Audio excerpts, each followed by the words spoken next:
Hello, welcome to the podcast AnonX. Imagine for a moment your vibrant city just emptied overnight, your currency abolished, schools shuttered, and simply wearing a pair of glasses could be an immediate death sentence. It's hard to even picture, isn't it? It really is. And this isn't some distant dystopian novel. This was the chilling reality Cambodia faced under the Khmer Rouge. A period that tragically transformed a nation into a living hell, not centuries ago, but just, a few decades back. Exactly. And as you dive into the sources you've shared, what becomes clear is how an ideology born from seemingly ordinary students could seize control and unleash such systematic devastation on an entire country. It's a terrifying thought, how something like that takes root. That's precisely what we're here to unpack today on this deep dive. Our mission is to trace the complex and, frankly, horrific history of the Khmer Rouge. From their surprising origins as student revolutionaries. Right, all the way to their brutal 4-year reign and the devastating Cambodian Genocide. We'll delve into the sources you've provided to understand how such an extreme vision took hold, what its true cost was, and, crucially, the lasting lessons for the world. Okay. So our journey begins, perhaps surprisingly, not in Cambodia itself, but over 8,000 kilometers away, in Paris, back in the 1950s. Ah, the Paris student group. Exactly. This is where a group of young Cambodian students, including key figures like Saloth Sar, who we'd later know as Pol Pot, along with Khieu Samphan and Ieng Sary, found themselves. They were there on government scholarships, studying in France. Yeah, and what's really striking about this period is how these individuals, while studying abroad, absorbed these intense ideologies, Marxist-Leninist Maoist communism. So it wasn't just hidden in the books. Not at all. They were secretly forming the Communist Party of Kampuchea. They were convinced, absolutely convinced, they needed to radically transform their homeland. Right. And this wasn't just, a political adjustment. They believed in a complete, violent societal reset for Cambodia. You mentioned their belief in a complete societal reset. Yeah.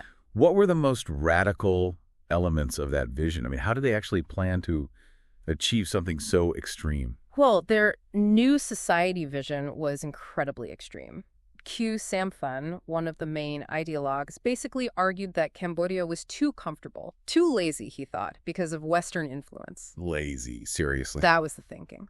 So their solution: erase all Western rules, abolish big cities, factories, money, even formal education. Everything. Focus solely on a rural agrarian society, this extreme utopian dream that was going to be implemented as Year Zero, a total refoundation of the nation. Year Zero, just wiping the slate clean. Completely. So initially their influence was, pretty limited. They were operating quietly. Right, underground. But then the political landscape back home really started to play into their hands. Also. Well, you had General Lon Nol's right-wing government, which was backed by the U.S., becoming increasingly unpopular. There was rampant corruption, particularly in the military. Okay. Then, critically, after he was ousted in 1970, Prince Norodom Sihanouk, who still had huge popular support, formed this really unexpected alliance with the Khmer Rouge. That must have given them a massive legitimacy boost. Oh, absolutely. It significantly bolstered the communist group's power and their support in rural areas.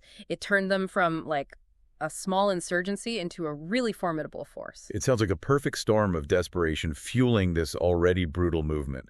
And this escalation, it plunged the country into full-scale civil war, didn't it? It did. And then you have to add the escalating Vietnam War right next door, and the secret U.S. bombing campaigns, Operation Menu, Operation Freedom Deal, hitting Cambodian border areas. Targeting Vietnamese forces, supposedly. Right, supposedly targeting Vietnamese communist forces.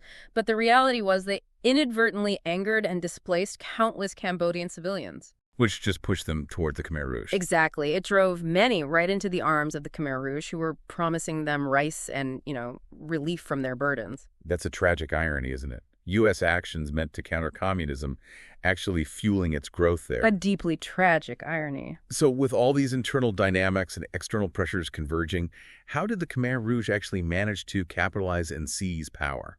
Well, the Khmer Rouge, often led by young, sometimes uneducated, but definitely war-hardened soldiers, proved to be incredibly effective fighters. Against Lon Nol's weakening regime. Yes, against a corrupt and weakening Lon Nol regime. For 5 long years, this brutal civil war raged, until finally, in April 1975, they marched into Phnom Penh and captured it. And initially, people welcomed them. Bizarrely, yes. Many citizens, just exhausted by years of conflict, actually welcomed them, believing peace had finally arrived. That hope, though, incredibly short-lived. Tragically short-lived. Pol Pot declared 1975 year zero, signaling an immediate, ruthless reset of the entire country. This wasn't just politics. It was a violent implementation of his radical agrarian vision. What did that actually look like on the ground for ordinary people? This is where year zero became a living nightmare. Instantly.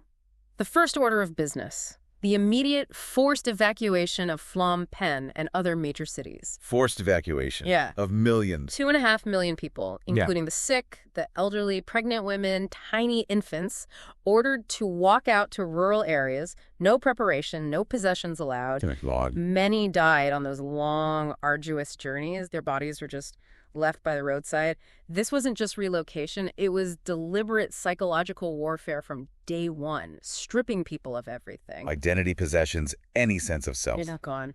Utterly gone. And the dismantling went far beyond just these forced marches, right? What else did they immediately abolish? Systematically. Currency, gone. Yeah. Banks, closed. Markets, schools, universities, hospitals, all shut down. Just erasing modern life. Completely. Private property was seized. Any symbols of wealth or class or even individuality cards, jewelry, colorful clothes, books destroyed. Why? What was the aim? To purify society. To get rid of all perceived Western or corrupting influences, reduce everyone to an indistinguishable labor unit. And then came the infamous communes. Yes. Everyone, regardless of their background, city dwellers, professionals forced into these vast agricultural collectives. Working insane hours. Back-breaking labor, 11 to 15 hours a day, 9 days straight sometimes, often for just watery rice porridge or maybe some dried fish. But most city people wouldn't know anything about farming. Exactly. That's what's so shocking. Most had zero agricultural experience. So this lack of knowledge, combined with the extreme demands and severe food shortages, it led to widespread famine. Horrifying. There are even credible reports of cannibalism in some areas due to the extreme starvation. Unimaginable. And society was deliberately broken down further. People were divided into new people, the city evacuees, treated incredibly harshly, and old people, the original rural folks who maybe fared slightly better, but only slightly. And families. Deliberately separated by age, by gender, shattering traditional family structures. The goal was to prevent any kind of collective resistance or independent thought. Total control. So the forced evacuations and communes shattered people's physical lives, their families. But the Khmer Rouge also launched this systematic assault on Cambodia's intellectual and cultural soul.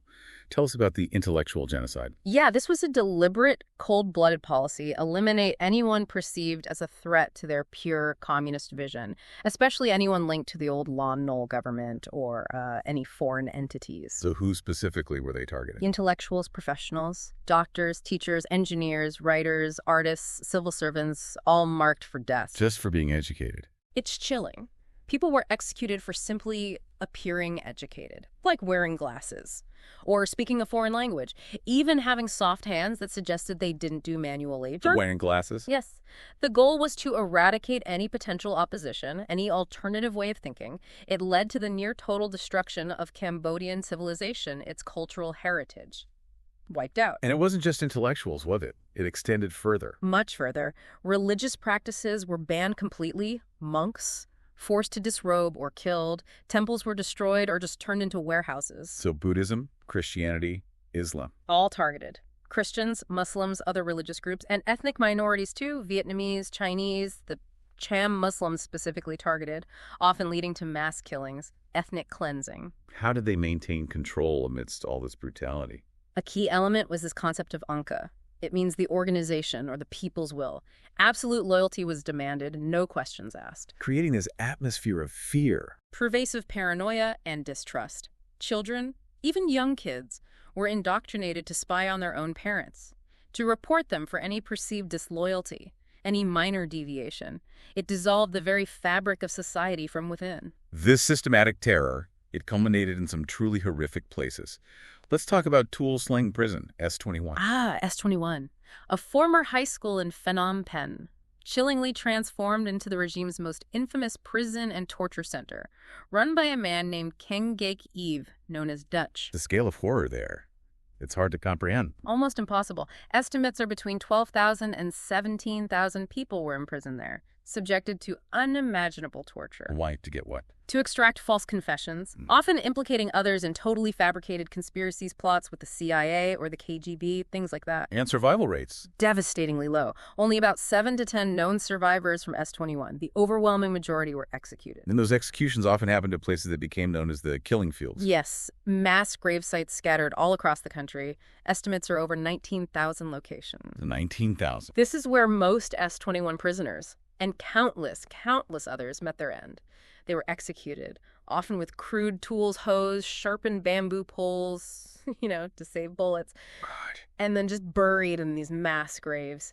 It truly became the graveyard of the nation, littered with the unacknowledged dead. So after this period of just unimaginable horror, how did it finally end? You mentioned their extreme nationalism earlier. Yes, that played a key role in their downfall, too. Driven by this dream of restoring the ancient Khmer Empire, they launched aggressive cross-border attacks on their neighbors, Vietnam and Thailand. Including raids on Thai villages. Brutal raids, yes. On Thai villages in Sakao province, for instance. So these constant attacks. These continuous attacks, coupled with Vietnam's growing concerns about a potential Khmer Rouge alliance with China, ultimately pushed Vietnam to invade Cambodia. When was this? December 1978. And crucially, they were supported by defected Khmer Rouge officials, people like Heng Samrin and Hun Sen, who later became key figures in Cambodian politics. And they overthrew Pol Pot's regime quite quickly. Very swiftly, yes. On January 7th, 1979, Vietnamese forces took Phnom Penh and overthrew the regime. And that was effectively the end of Pol Pot's power, wasn't it? Essentially, yes. He and the remaining Khmer Rouge forces retreated to remote areas near the Thai border. They continued as a dwindling insurgency for years, but their state power was broken. And Pol Pot himself, he never faced trial. No. He died in 1998, still unpunished for his crimes, under house arrest in a jungle home. There were rumors he committed suicide or maybe was poisoned, but nothing confirmed. Died unpunished. So the regime falls, but the aftermath. Yeah. That was complicated too, right? Oh, incredibly complicated. The struggle for justice and reconciliation was long and really fraught with international politics. How so? Well, the international community, heavily influenced by Cold War dynamics, the desire to counter Vietnamese and Soviet influence, controversially allowed a Khmer Rouge-aligned coalition to keep Cambodia's seat at the United Nations for many years after they were overthrown. They kept the UN seat, even after the genocide was known. For years. It really shows how geopolitical interests can tragically overshadow fundamental human rights. A very dark chapter in international relations. A painful delay in justice for the victims, certainly. Yeah. But eventually there was some movement towards accountability. Yes, eventually. With the establishment of the Extraordinary Chambers in the Courts of Cambodia, the ECCC, in 2003. What was that? It was a UN-backed hybrid court. A mix of Cambodian and international staff and judges designed specifically to prosecute senior Khmer Rouge leaders for their crimes. Did it achieve much? It did achieve some limited but important justice. There were key convictions. Dutch, the head of S-21, was convicted, and Nuon Che, known as Brother Number 2, and Khieu Samphan, the regime's head of state, were convicted of crimes against humanity and genocide. But it wasn't perfect. Far from it. The ECCC faced huge criticisms. It was incredibly slow, unbelievably costly. Many key defendants died before verdicts could even be reached. And importantly, thousands of lower-level perpetrators were never prosecuted due to political compromises made to get the court running at all. So despite all those imperfections, what's the ECCC's real significance? Did it matter? I think it did. Despite its flaws, the ECCC served as a really important symbol. It showed that such atrocities wouldn't go entirely unpunished, that impunity wasn't absolute. Bringing some measure of healing, perhaps. Some measure of healing, yes, and crucial recognition for the victims and survivors. Even if full accountability wasn't achieved, it was a vital step in confronting that incredibly difficult past. And so we come to the critical lessons from this whole tragedy. The scars, obviously, are profound and lasting. Cambodia lost, what, a quarter of its population? At least. Hey? Maybe more. The deep psychological and social trauma, it's still felt today. And the total destruction of infrastructure, education, healthcare, it required decades of rebuilding. Decades. And it's crucial, as you said, that this isn't forgotten. How is it remembered? Well, through cultural remembrance. Popular culture, documentaries, literature, the iconic 1984 film The Killing Fields, for instance, based on journalist experiences. A powerful film. Yeah. Very. And then you have the Tuol Sleng Genocide Museum S-21 itself and the Choek Killing Fields Memorial. Both serve as incredibly poignant, essential reminders of what happened. So, stepping back, what can we, as a global society, really learn from this horrific chapter? What are the vital lessons the Cambodian genocide offers humanity? I think there are several key ones. First, it vividly illustrates the extreme dangers of unchecked radical ideologies, especially those that promise some kind of utopian future but deliver only destruction. Right. It shows the horrific consequences of authoritarian regimes operating without any oversight, total power corrupting totally, essentially. And it highlights the devastating impact of proxy wars, how innocent nations can become battlegrounds for larger powers. And the responsibility of the international community. Absolutely. There's a clear moral imperative for the international community to recognize and, crucially, intervene at the earliest signs of genocide, not let political interests override fundamental human rights, as happened for too long with Cambodia. It's just a stark reminder, isn't it, of how fragile our societal norms can be. The constant vigilance required to protect human rights and knowledge in a world that's still susceptible to these extreme ideologies. Precisely. Studying this past isn't just academic, it's crucial to try and prevent such atrocities from ever happening again. A truly powerful and vital lesson indeed. Don't forget to like, share, and subscribe. Thank you.